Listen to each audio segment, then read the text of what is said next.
All right, thank you so much for joining us. So this meeting is actually being live streamed on YouTube also as we speak.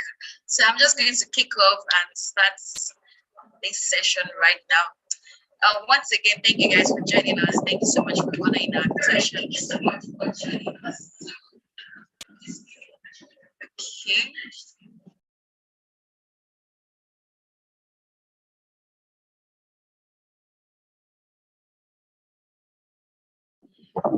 Okay, so I'm just going to do a brief introduction.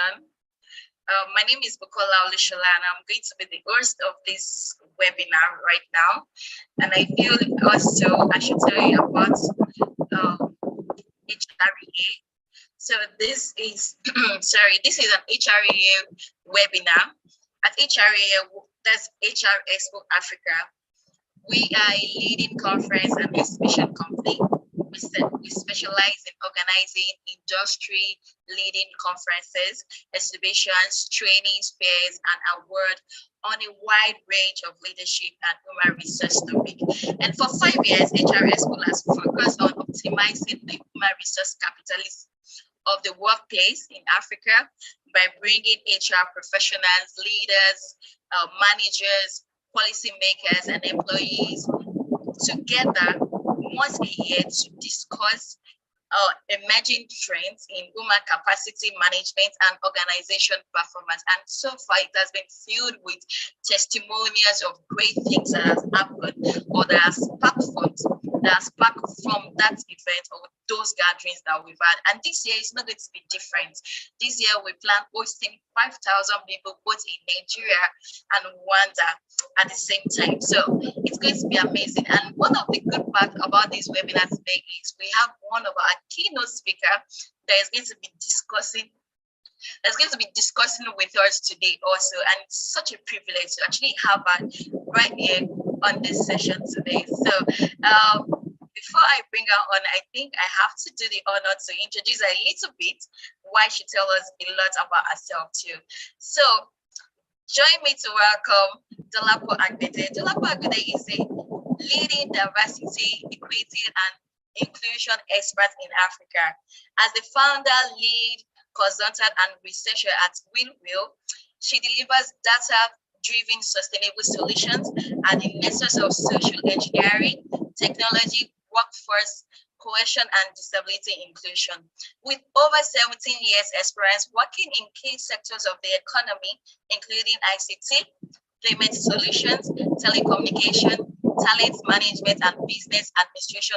She is a corporate human capital strategist and also versatile business leader. And it's such a pleasure to actually have her here today joining us.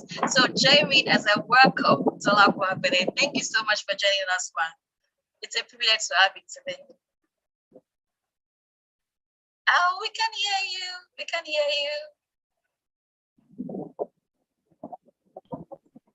Can you hear me now? Yes, now I can. Yes, yes. Thank you so much, Bukola. It's a pleasure to be here. It's exciting to be at HR Expo Africa 2022. Thank you so much. We're so glad to have you. Okay, so just a little bit, I know, and the good part is, dear audience, we are bringing Dolapo Agbede as one of our keynote speakers to Work Festival 2022 this year, and we cannot wait for our session that day when she will be telling us all about our topic. But for now, we just want to give a little snippet of what maybe that day will look like. So to actually kick off this session, please tell us a little bit about yourself. Okay, thank you, Bukola, and thank you everyone for showing up. So my name is Dolapo Agbede. I was trained to be an engineer, electrical. I had the privilege to join the labor force just about when the telecom renaissance happened in my home country, Nigeria. And I've had the privilege to work in it and serve not just in Nigeria, but across Africa. Sometime in 2007, I transited in. Sorry, yes, I'm just recording. No, it's fine. So sometime about 2007, I was eventually diagnosed with glaucoma. So I transited into visual disability. But because I was working in a workplace that was performance rewarding, and that was also inclusive in its ethos, I had the privilege to work 11 more years in that organization, not just being just a staff, but I got the opportunity for expatriate opportunities. I became a regional leader. And my last role in that organization before I moved on to really focus on diversity, equity, and inclusion consulting was being the competence center lead for wireless and IP networks with oversight for 15 countries in Africa. So I'm a living testament of the fact that with the right kind of support, you can be everything you want to be in whatever space you choose to serve. That's amazing. Thank you so much for that beautiful introduction. And I mean, all of everything that you've been able to achieve so far. I am one of your fans. Okay, so today we're actually talking about diversity and inclusion, how to encourage a vibrant workplace. So I think it would be safe for us to say, you should tell us what is diversity and inclusion in the workplace and what it entails. So diversity and inclusion. So let's take the word separately first, okay, then we bring them together. So what is diversity? I mean, if you just take a step outside and look at everything in nature, you have the answer of what is diversity. When you look at everyone around you, you have the answer of what is diversity. So we are all different. There's no one that is exactly the same. There is no leaf falling off a tree that is exactly the same as the other leaves, you know. So the thing is, around us is an awareness and an existence of the fact that there is variety, yes, whether it's in human beings or it's in everything that is alive around us. There is variety. So that brings diversity. And even when we look at the structures through which we come, our different homes, our different cuisine, our different preferences, there's diversity in everything that is related in any way to human or in almost every sphere of life in itself, you know. So let's come to the word inclusion. What does include? The opportunity to include just means that you are mindful to make sure that everyone is catered for. Let's keep it that simple, to make sure that everyone is catered for. Now, in the context of diversity and inclusion, and especially with the lens of the workplace, you know, there have been trends over the years. Once upon a time, in the workplace, it was strictly men that went to work and women took care of home. Then times evolved, then, okay, women started joining men at work. Then times evolved, then we had a more hierarchical organizational structure for even for the non-structured spaces. You know, there was a seniority, unspoken seniority thing, you know, and things have evolved. And right now we are actually uniquely, for the first time, as research has said, we have 5 generations in the workforce right now, from baby bloomers to Gen Zs. Yes. In the workforce at the same time, but now we're in a knowledge-driven enterprise or business model in itself, and it's not automatic that the knowledge is resident with the older colleagues, you know, just by virtue of exposure or whatever it's training. Right? I mean, the technology is moving so fast. The way we do business is so fast. That's why even project management has shifted to more an agile way of doing things, because we take a nod to the fact that you need to be checking things like in modules before you pile up too much, and most things have changed, you know. So when we look at the big picture, diversity and inclusion in 2022 would largely speak to the fact that I will also say that, because I'm using the African context, you know, ideally you want to make sure that you have equal opportunity for every race that chooses to serve the organization. You want to make sure that the gender, whether a person is male, female, or otherwise, in whatever way they self-identify, that does not obstruct the real talent you want. Because in the bottom line, why are we all at work? It is to contribute our quota to the needs of the organization so that the revenue comes in and we all get rewarded for it. So those are the nuances for diversity and inclusion at work. Gender, race, age, sexual preference is not usually in front of us like full frontal, but in some spaces that they are mentioning it just so that we're saying that nobody should be discriminated against. Yes. You know. Please go on, ma'am. Yes. So that's a holistic view of diversity and inclusion, looking at it from the lens of work. I'm sorry. I didn't know. I didn't know I was not muted. I'm sorry. It's okay. That's Thank fine. you. Thank you. Yes, Bukola, so that's it. Okay, so thank you very much, ma'am. So while you were talking, I was going to ask that. So I'm sure we probably don't have the data or the statistic right now, but then maybe just saying it, do you think that currently right now, the level of inclusion is high or just mid or very low? Okay, so inclusion of what, Bukola? And that's where the real conversation starts. So, yeah. Okay, go on, ma'am. So if we take the African, let's take Nigeria case in point as a case study, so the inclusion that we'll be talking about will probably not really take too much stock of race, because most of the workforce are Nigerian anyway. So it's not, you're not looking at color to hire, yes? So let's say that part is a bit taken care of, unlike in the Americans, in North America, where it's Nubian competent people are considered in the minority, and they are making really intentional moves to make sure that they are hiring Nubian or dark-skinned people to the workplace, But in our own case, that context is not really there. But let's look at gender, for example, and we would limit it to just male and female, even though we acknowledge the fact that there are other people that self-identify in a slightly different way.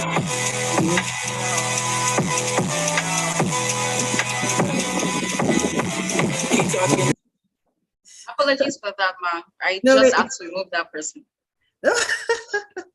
It's fine. It's part of the diversity in the section. Right.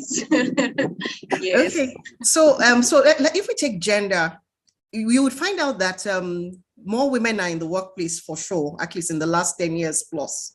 But how many women are in leadership in the workplace? That's a different thing. Yes. So, diversity and inclusion is so fascinating because you need to actually square out the context and then drill down to the data of that specific context. But we'll take, like, for example, in Nigeria, and if we look at the sector of the financial sector, yes, the banking sector, you find out that even the insurance sector, you find out more and more, a lot of the leaders there are the operational leaders. More and more becoming women. But then you now go and look at what makes up the board of those same organizations, and you still find gaps. The interesting thing is that it's a journey. The journey is moving better. This specific to gender, the SDG goals, the SDG 5 really brings a focus to the fact that we want to see more women in leadership. So those kind of things also drive the transitions that we're seeing. So essentially, what really needs to happen when you have a situation for diversity and inclusion is, number one, the organization needs to be interested. Then number two, they explore what is even the full package in this box called diversity. Equity is there and inclusion. And then they decide, okay, which one do we want to focus on first and next and whatever. With that, they can define an action plan and then they roll it out. The equity element just speaks to the fact that, I mean, Bukola, how would you feel if you and you had a male colleague, you do pretty much almost the same thing, because, we've agreed that with diversity, no one is exactly the same. Our style of delivery of our tasks are not the same. The end deliverable might be something tangible that is going to be uniform, but the way we do it, the time we take to do it, everything about the flavors of how we do it is where the diversity will come in between both of you on the same task. But how would you feel if you found out that you were paid 1/3 less than he was? So that's where the equity conversation comes in when it comes to well, equal pay for equal amount of work. But there are some other contexts for equity, which will be specific to disability, which I'm sure we'll talk about when we move in that direction. Okay, thank you, ma. Thank you, ma. So I'm going to move to the next question, which is, how do you enhance or promote diversity in the workplace? Because this is a conversation we are having. So how do we move towards that movement? So the thing is, I am yet to meet anyone, whether it's the most senior responsible or management board leader, or most senior person, or the most junior. Shut the fuck up. Bitch, shut the fuck up. Bitch, shut the fuck up. Shut the fuck. Okay. Please, Babasune, please don't admit anybody in right now if we are not sure where they're coming from. Thank you. No worries, Bukola. Okay, so like I was saying, the reason why everyone is at work is because there's a potential to do good business that will be profitable. Yes, that's even the reason why the workplace is set up. That's why you're hiring all these talents. That's why each task is chunked down so everybody knows their deliverable. Everything contributes to making sure that the objective of the business is met in a profitable way. That's why we're all there. And I've not yet seen any leader that would not do anything that would help to enhance the potential of even making sure that things are like, we have the right results. Then there's the extra nuance now as more awareness is there, especially in the last decade, about mental health and putting people in the right frame to bring their best selves. Yes. Because it's with your best self that you will give your best. And when everybody gives their best, the company benefits more from the point of view of the creativity, how people go above and beyond, how we evolve and innovate. It's a different space where you have a fully engaged, vibrant workforce. The way it doesn't mean that there won't be issues, but the way solutions will also come. You don't have to talk too much to have a all hands on deck attitude from everybody in the workplace. So as long as once management becomes aware, and then this is where the HR community is really critical, and that's why it's really exciting to be doing this with HR Expo Africa. And we will dive more into this in both the keynote and then the masterclass, where we'll have an opportunity for questions and answers. But the human resource management leaders are the ones who are supposed to make sure that the most important ingredient in making sure that that business meets and exceeds its opportunity is human resource people, the leaders there. So even if the upper management don't know enough, the HR community needs to know.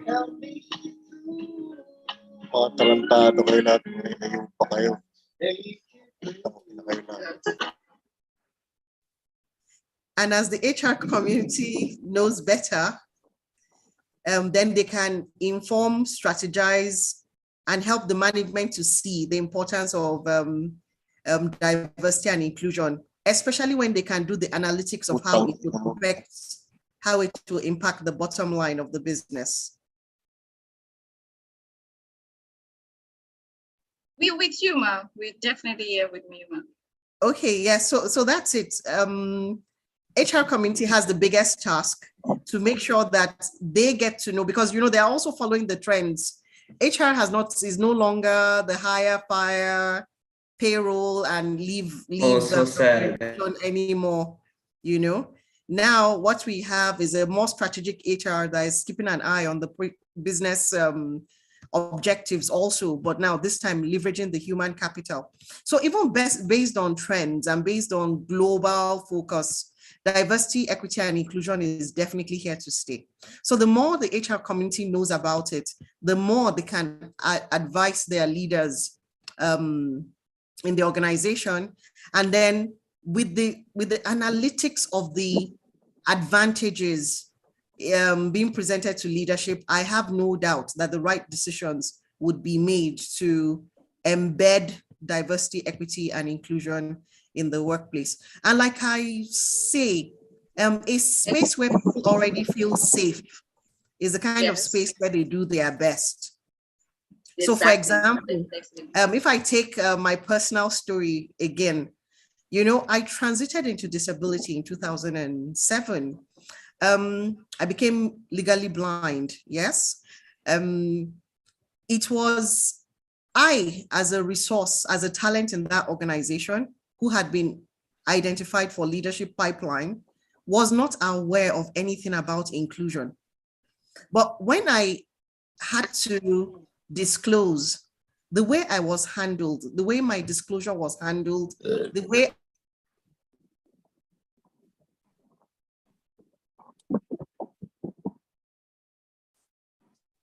Hello, ma'am. Hello.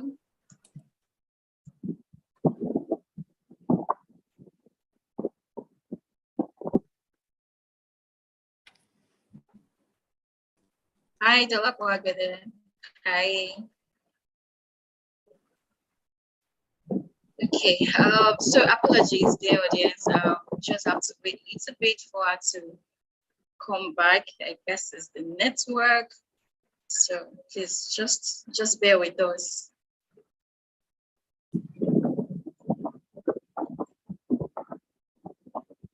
Okay, so I guess she's going to come back in. Okay. Okay, yes. Oh, sorry. Welcome back. No, it's fine, ma'am. You can hear me? Yes, yes, we can. Awesome, awesome. So at least with that, with the global trends, we'll see why diversity, equity, inclusion is important. And then, you know, there's that component of also knowing that, look, you know what, in this workplace that values its people, even if anything happens to me, once I resettle down, I become stable, there's still a place for me. You know, that's one of the interesting things that happens these days. Okay, thank you so much, Mark. That was quite very insightful, and I sincerely apologize for the little distraction here and there. But definitely, I'm taking a lot from here, and I believe our dear audience are also taking a lot from here. So I was going to ask, I know you've kind of mentioned it in here and there during your conversation, but then to actually put out the question properly, so I probably can say one or two things. So I was going to ask that, what are the examples of inclusion in the company, diversity and inclusion in the company? Okay, some examples are when you go to a, so examples are when, number one, you find, let's start from the recruiting process. You can imagine when you see an advert, whether it's an internal advert or an external advert of an organization. Yes. And then you see that in their adverts, they're encouraging maybe people who might typically not apply, like they might say persons with disability or women are strongly encouraged to apply. Now, when you see that kind of extra in a notice of a vacancy or in a JD that says, that explicitly puts, we do not discriminate against your preferences. They could either put it there that, oh, you should feel free to disclose, or you might feel free not to disclose. Though, you know, when you see those kind of things in job descriptions or in recruitment information, it already gives you an idea of how the organization is. Yes. You can just imagine that, let's just say, let me look for another interesting bit. In your onboarding process or in the reorientation process, at least once a year that the entire company comes back to rebond and everything, you have a session around respect for the diversity in the organization, and things like that. Yes. So Yes. little things, or you find out that some organizations are like, okay, we want to make sure we are aware that there's talent amongst women. Also we're looking for some roles and we want to champion women, and they're like, oh, they put it out there, there are those programs through HR where you can refer someone to join the organization, whether it's on a project or it's to be part of the family, to come join, bring their competencies in, and then they explicitly write there, because Yes. we still live in a world of stereotypes somewhat. Yes. There's some roles that people traditionally still believe, oh, this is a male role, this is a female role. Like they think the welfare role should be a female role, and then the engineering role should be a more male role, but when it's explicitly put there that, oh, we do not mind gender, we're just looking for competence, and then you actually see that that is the case. You see that you have round pegs in round holes, square pegs in square holes, and then you find out that there's it's a healthy, respectful environment. There's it's when you enter a space and there's great teamwork there, you will know.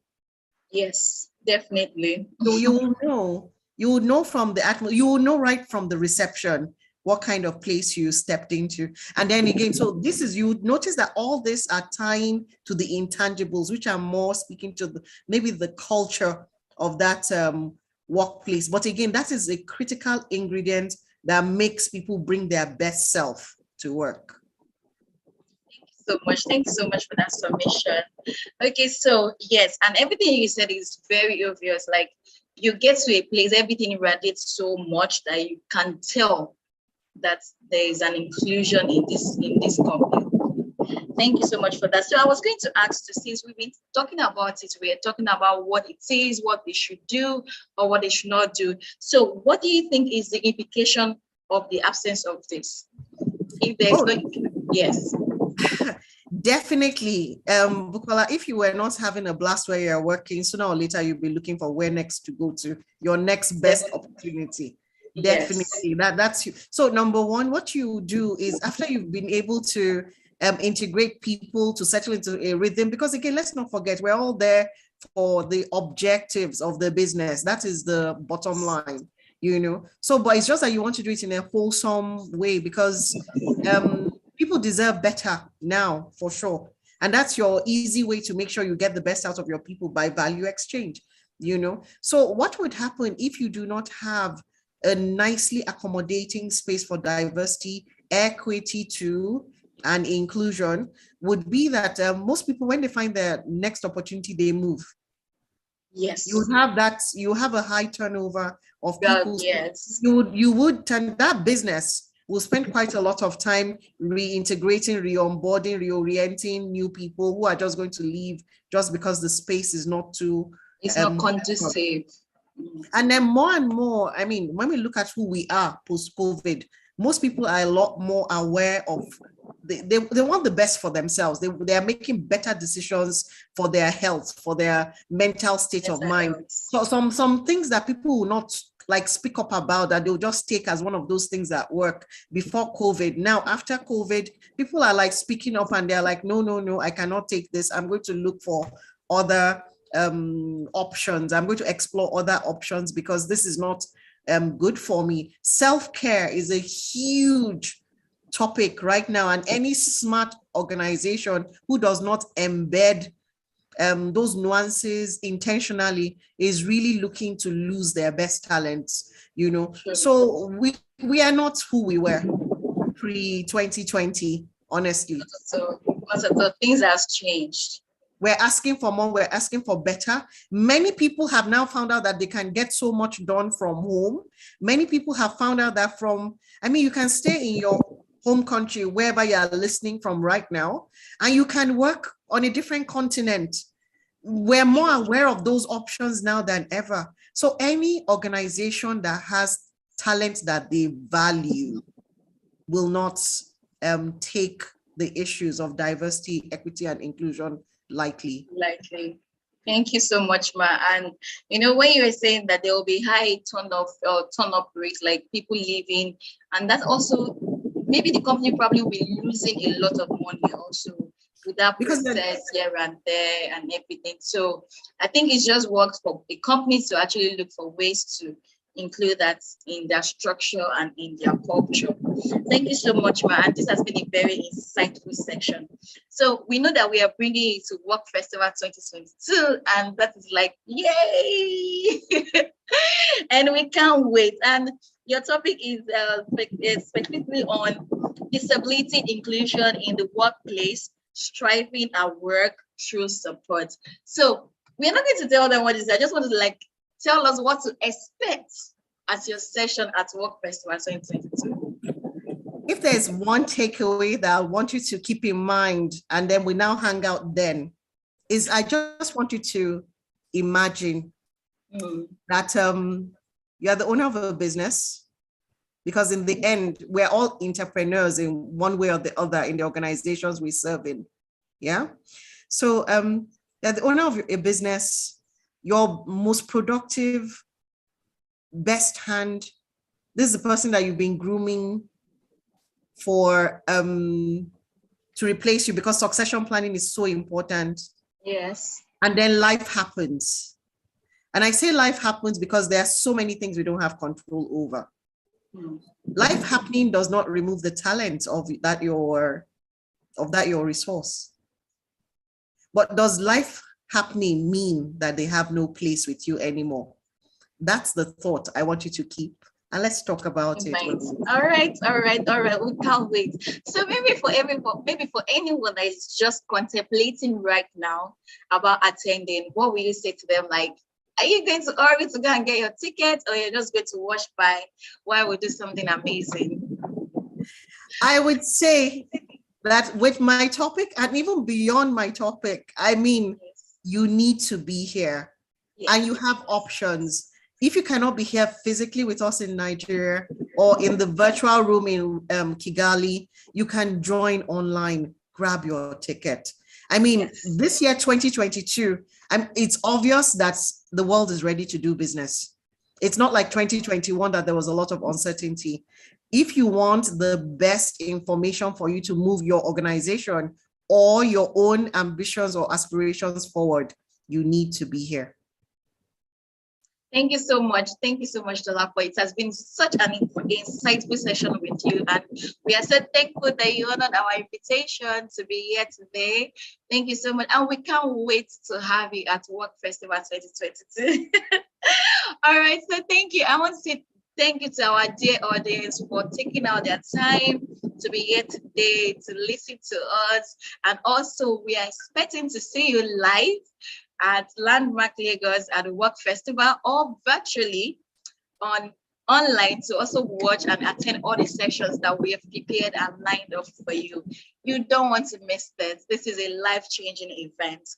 So thank you guys for joining us. In case you need to know more about the festival, you need to know more about the coming event, you can visit our website, which is www.hrexpoafrica.com. It's also in the chat box.